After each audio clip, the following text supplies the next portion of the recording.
How's it going, everyone? For this course, I'm going to show you some 3D. For the first one, we're going to go over Element 3D and adding 3D text into our composition and blend it so it looks like it's actually in the footage. So first thing you want to do is get your clip. I'm going to pre-compose this, move all attributes once I trim it.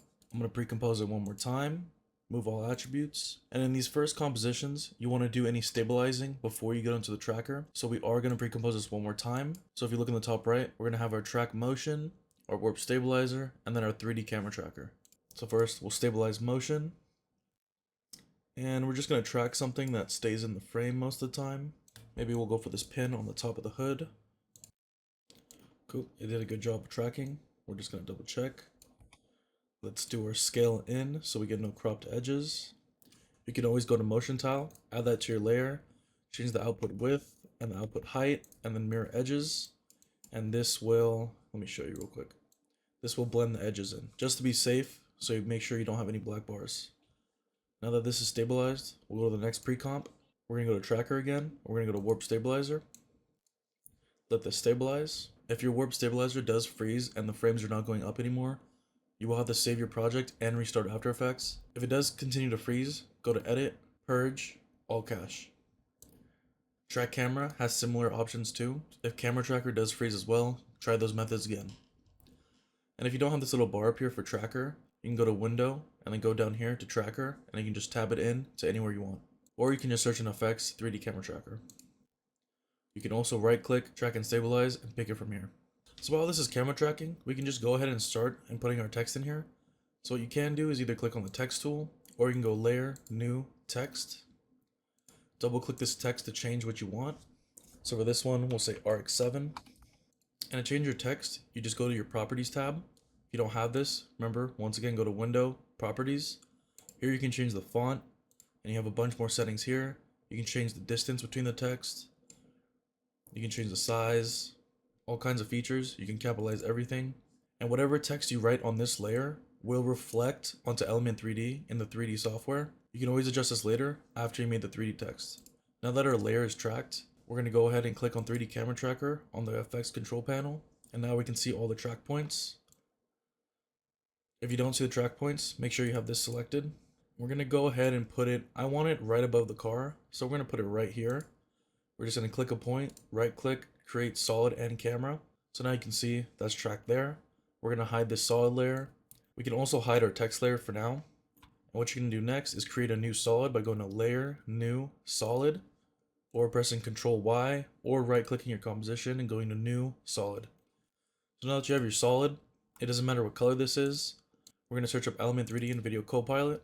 This is a plugin once again. And before we go into scene setup, where you can actually edit and do everything, we're going to go to custom layers, custom text and masks.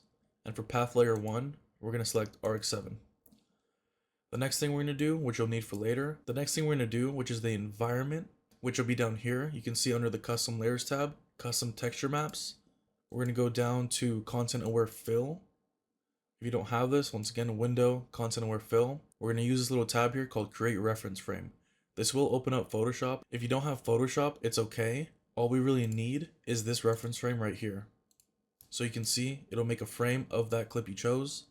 And you want to make sure you choose something in the middle, something that's more general of this whole clip.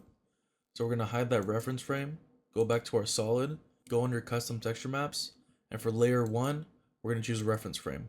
Now we have an environment selected onto our Element 3D. So next, we're going to go to scene setup. So you'll notice there's no text here, but since we already linked it to our custom layers, you just go up here and press extrude.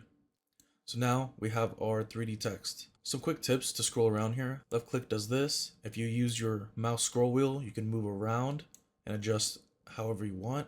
Or to reset on whatever layer you're selected on, you click this right here and it'll reset it. So normally you want the text to start above the line. So I'll just do this real quick. And we have a couple settings here. This bevel right here will basically be the colors or any textures you put on top. So right now it's white. So we'll go to presets, and these are all included. Physical. Common one I like to use is called chrome. We can go ahead and just drag this onto our text itself, and now it's all chrome. But you'll notice it's reflecting something that's not compared to our environment. So we're going to go up here to environment. we're going to press the arrow tab and click on your custom layer 1, which is that reference frame we made earlier. And you'll notice it now blends in to the frame we used. You can adjust more settings in here, but we'll do that later with Lumetri Color. So now we have our text. To change the depths and settings of this text, you want to make sure you click on the extrusion model. Remember, we have two settings. We have the extrusion model and we have the texture itself. So we're going to click on the model. We're going to go down to bevel scale right here in extrusion. And you can increase this however you want. If you don't want it too thick, if you want it thin. You can do path expand, so to expand it. And there's a whole bunch of other settings in here. As for transform, you don't really need to adjust this unless you want to change the shape of the text. So in scale, you'd unlock this and you can adjust however you'd like. Orientation, you don't need to change this since we'll do this when we can actually see our footage. And most of this other stuff you won't need. But another thing you can do is go to your texture and you can change reflectivity, illumination, all kinds of stuff. But if we take off the diffuse color, which is the chrome, we can have an illumination, but we don't really want that. Reflection is already at 100% since we are using chrome. Once you're satisfied with how your text looks, you can press OK. And now you gotta find your text. So my text is right here. You can also solo your layer if you want to find it easier. The next thing we want to do is put this to where we set that track solid at. So what you want to do is go to element, go to your world transform, go to that track solid and press P. And now we're going to copy these values into this position. So we'll take the Z coordinate, which is the last one. We're going to put that onto the position Z. So now you can see it's positioned there. Now we're going to increase the scale by increasing world scale. And now adjust your anchor point. So now you can see we have our text right above the car. And the reflections are pretty good, as you can see. You can always change the environment reflection later in your scene setup. So if we want to animate this, a lot more helpful tools can be found in group 1 since we do have our scene setup. Since we do have our group layered into group 1, we can go into group 1 on element and there's a bunch of settings in here that you can do. So we have replicator. You can replicate that text on a 3D grid and you can just have a bunch of them everywhere. You can scatter them however you want, but we don't want this. The next thing, if you don't see your text, it may be too deep into the Z position. So what you want to go is go to render settings, go to camera cutoff, and you'll need to increase the far plane. So let's say that this was really deep. As you can see, it just disappears after a while. That's because your camera far plane cuts off. So if you increase this, you'll be able to see everything as deep as you want. That's if you want to put it more into the background, but we don't need that. So now that we have our text, we can go into particle look under group 1. And you can see there's so many settings here you can change. You can do random size. You can change the size itself. You can go do particle rotation. I like to use rotation random. When you do this, you'll notice that it's all one piece, but I want each individual letter to be differently animated. So I'm going to go down to multi-object and I'm going to enable this. Now, when you do rotate random, everything rotates. We're going to go to our first frame. We're going to keyframe rotation random under our multi-object. Make sure it's enabled. We're going to keyframe that, drag this keyframe towards the end, and we're going to start it with some rotation. So now you'll notice your text is going to rotate in, and that reflection is also going to reflect your image. We can select these keyframes and maybe ease them. Have it come in a little bit more.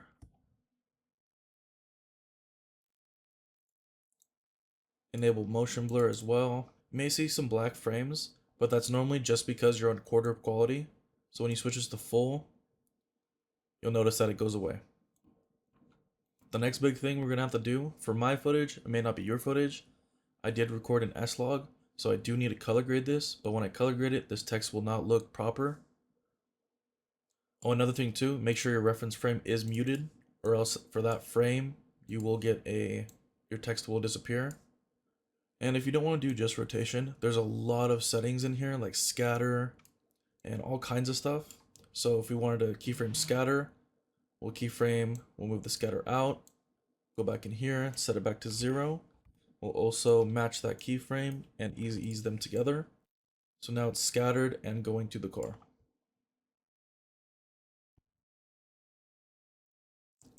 You can also deform. There's some cool things in here like twist. If you want to twist your text, oops, we gotta enable that. If you want to twist your text, you can do some cool stuff with this. There may be a lot of settings in here that are overwhelming, but trust me, you're going to appreciate that there's a lot of settings you can adjust. So we're basically done with group 1. We can close that. Make sure you save. There's more settings in the render settings that are very important, but for text, you most likely don't need most of this unless you're going to hide your text in the background, like depth of field or fog.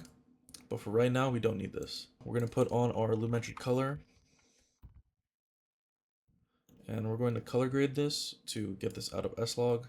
So you'll first notice that our text is not perfect. We're just going to put Lumetri color onto our Element 3D layer. The things I usually adjust are the shadows, highlights, and exposure. We'll probably increase the shadows, lower the highlights, and change the temperature to blend a little bit better. So we'll make it a little bit more warm, maybe reduce the saturation, and maybe we'll throw in a LUT in here. So now you can see it's better blended into the composition. Another trick you can do is add some blur. So while the text is coming in, we can add some Gaussian blur around 15.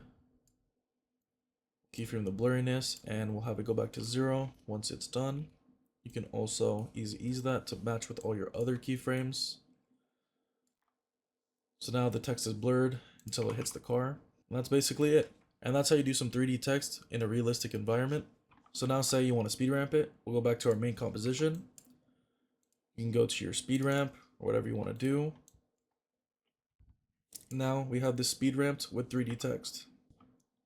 We're basically done with our 3D text. So now let's move on to more things we can do with Element 3D.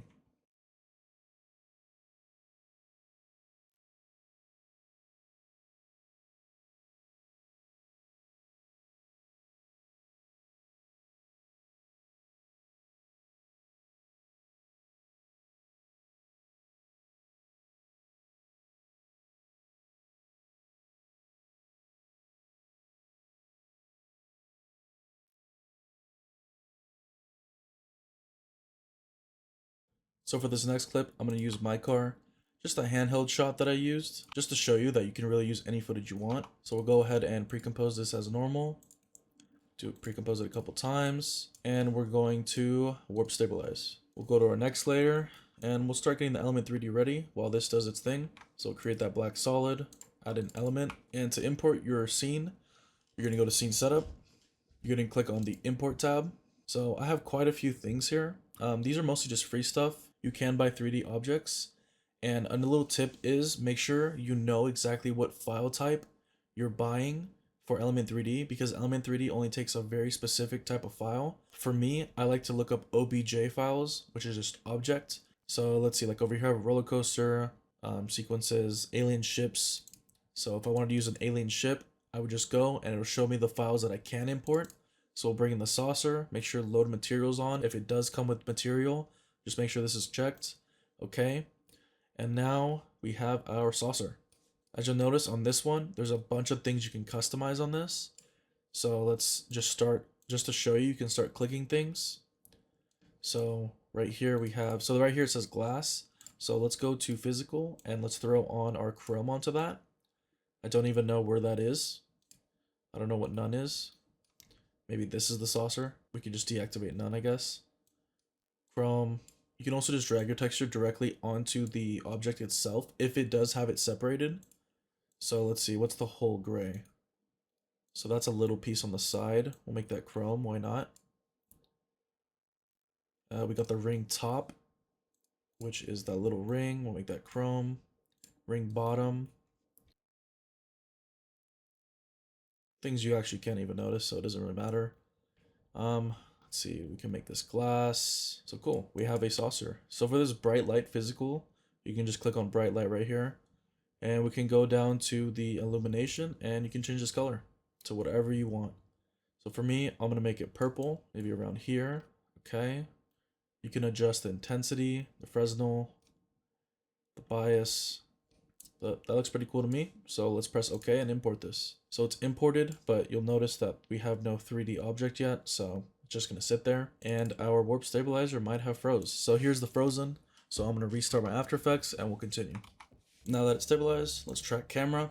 It froze again, so I'm going to edit, purge, empty all my cache.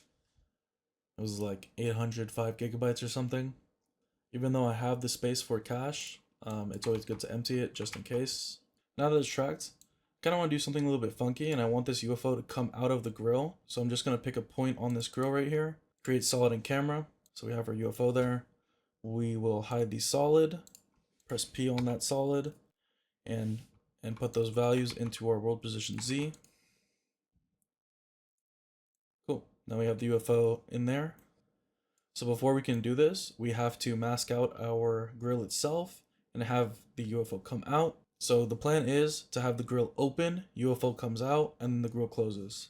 So what we're going to need to do is duplicate our original layer, bring this to the top. We're going to go to Roto Brush, double click our layer.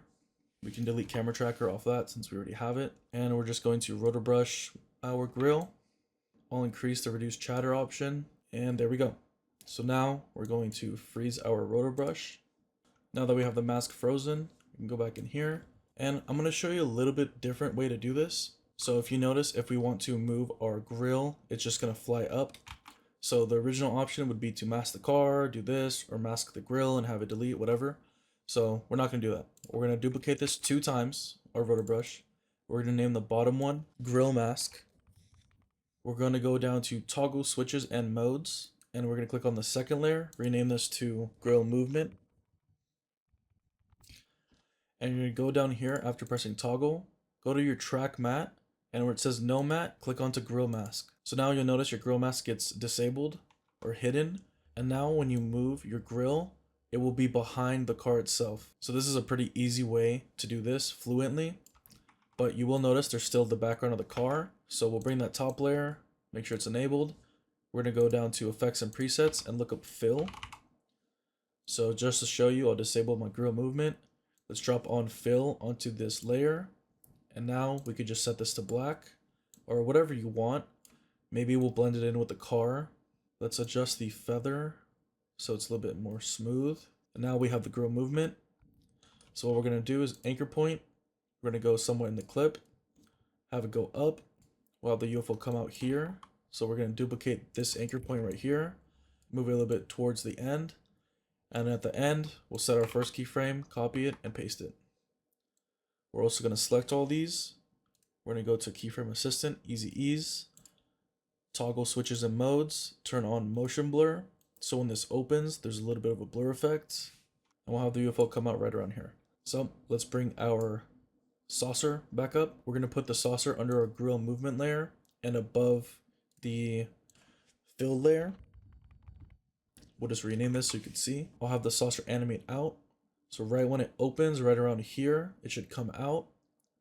And then we'll have it go right back in. What we're going to do is keyframe your world position Z. This is the first point you want to save. We're also going to keyframe world scale because we will adjust this. And we'll go to the beginning. We can hide our grill movement for now. And I'm going to bring this further into the Z. Make sure you have your camera cutoff increased so you can see it. We'll have this go further in the Z, and now it'll come out. We're going to easy ease these. I press FN F9, or you can right click Keyframe Assistant Easy Ease. And let's go right around here and have it come out more into the Z. We can actually delete our original Z axis since we're going to have it come out more anyways. So we'll put a Z axis here. So it'll come out into the screen. Maybe come a little more than we want. And then we'll have it go right back in. So we'll copy the first keyframe and paste it at the end. Can enable motion blur. And now let's adjust the rotation and where it's going. So right now it's coming straight towards the camera. So now we're going to change our anchor point. So it's anchored right now into the center of the screen, but we want it anchored right around here. Perfect. So we can turn back on our grill movement. And now let's go to our group 1 and let's have this saucer rotating and maybe a little bit more movement so it looks real. So we'll go to particle look. We don't need multi-object. We can go down to particle rotation instead. Let's rotate our Y rotation. So we'll keyframe this. We'll have it rotate around 1 time would be good. And then we'll have it rotate the opposite way. So we'll put this back to 0. And let's select these and easy ease them. So it does look a little rough towards the camera. And the reason it does get rough towards the camera is because we have two keyframes here. So option one is we select these keyframes and go to our graph and adjust this to be a little bit more smooth. Or we can just go to our middle, and on world position Z, we can just click this keyframe button and set a new keyframe, which will be the center of both of these. We'll delete these two, select our keyframes, go to the graph editor, and now you have one smooth graph. So if we want it to stay here a little bit longer, you can just extend the middle keyframe. If you don't see the screen here, you may have to go to speed graph or value graph. I like to use value graph. So let's flatten this out by holding shift, and we'll have it pause a little bit more. Cool, so it's kind of like a boomerang now. Another thing you can do too, instead of this fill layer, if you don't want it to be just pure color, you can put like a galaxy or something else in there. But first, let's color grade this so we can get the colors blending. So I have the color grade in here, and now let's blend in the element 3D. Change the white balance, decrease the saturation, increase the shadows, contrast down, highlights down, decrease the black so it blends in with these blacks. One thing we did miss is the environment, so we'll go down to content aware fill, create the reference frame, hide that layer. Now we can go to our custom layers, texture maps, set it to reference frame, open up scene setup, environment, and put that reference frame on. So now we have the environment reflected onto the saucer. It's a little bit too much for me, so maybe I'm gonna go to scene setup and change the chrome. We'll go to reflection and let's decrease the reflection just a little bit. Doesn't need a little bit more blending, a little bit more green, maybe adjust the curves slightly, and that looks much better. So the first effect we're gonna do is have a little blur effect, so when it comes towards the screen. So we're gonna go under the element 3D layer, which is a solid. I'll name it E3D. We'll go onto the fill layer, make an adjustment layer. We're gonna add in camera lens blur, one of my favorite blurs. We're gonna start at the beginning, keyframe 0, go to where the saucer pops up on the keyframes, and we're gonna blur it ever so slightly. And we'll copy the 0, put that at the end, select all these keyframes, easy ease. We'll have it blur only when it comes far out. So no blur, and right here is where we want the blur. So let's bring this in. We have the blur for that. So let's do the vice versa. Let's go on our element 3D layer, camera lens blur. We'll set this at 10. We'll go to the middle, set it at 0, and set it at 10 at the end. Select these keyframes, we'll easy ease them, and do a similar graph. So we'll go like this, this, this. So now it'll be blurry, blurry, blurry, not blurry, and blurry again. Let's set the blurriness to about 5. It might be too much for 10. Last thing I do want to add now is like a camera shake effect. So I'm going to go to camera wobble, and let's add in overall shake. Now we can go to our comp 1. Looks good. I do want to change this fill color. Let's see what else might look good. Wonder if black might be the best option. I'm going to select a black I have on the screen so it blends a little bit better. Maybe add a little bit more animation to these element 3D file, to the saucer, such as some more rotation. So what I'm going to have it do is rotate onto its belly, kind of, when it gets to the middle right here. So keyframe Z rotation. We'll set 0 at the beginning and 0 at the end. Open up our keyframes. We'll easy ease those. So we have it moving, and then it'll go right back in. There we have our UFO little animation from Element 3D. I will provide this alien UFO thing since it was a free asset for me, and it's royalty free, so you can use it. And these are honestly the most common things I use in Element 3D, which are very helpful. And there you go. And here's the basic workflows with Element 3D.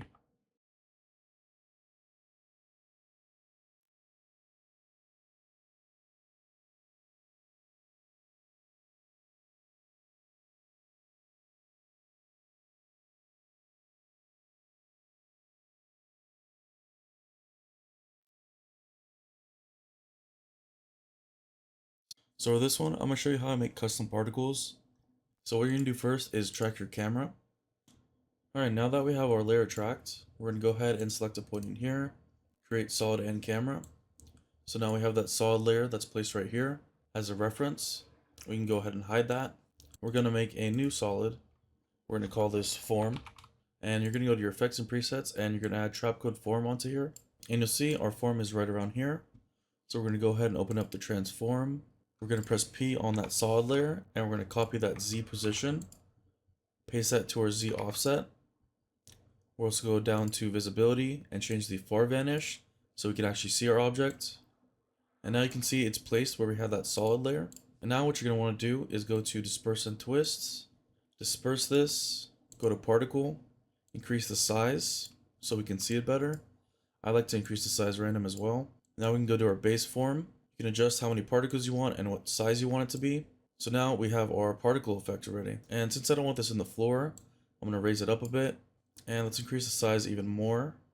But say we don't want these particles and we want our own custom object. We're going to go over here to particle type, under particle, and instead of sphere, I'm going to change this to sprite fill. And now you can press choose sprite. And you'll see here you have a bunch of options now you can choose from, which will basically change the particles from what they were to this object. So if we wanted to do heart, we can click on the heart right here and then press OK. So now these are tiny little hearts. You can increase the size if you want them to stand out more, and we can reduce the particles in Y and in X. And we can keep increasing this. And you'll notice there's a lot of particles on the floor, so I'm going to go ahead and just keep raising this. And I'm going to move it a little more back towards the camera and rotate this so it's somewhat similar to the floor. So you can just quickly change the color by going to set color. I'm going to go ahead and select a brighter pink for this.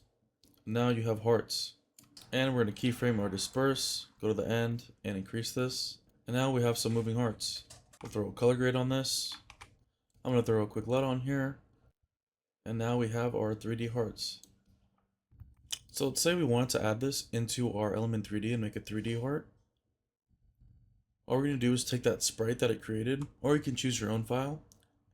And first we got to go to layer, auto trace, and you got to trace this object first. So I'm just going to increase some of these settings, make sure your preview is selected so you can see. And now it's going to auto trace our layer. Once you have it traced, you'll notice that it makes a mask around the object. So we can go ahead and hide that. We can go down to our Element 3D, go to path layer, and you can select that object that you traced. Now when you press extrude, you'll get that object. So we're just going to adjust this a little bit. And let's add in a pink color to here. So I'll add this paint red. And I'll go down and change this from red to pink. And I'm going to go to our world transform, select our solid layer, copy that Z axis from our solid layer, and paste it into world position Z. Increase the scale so we can see it. And let's add in a light in here.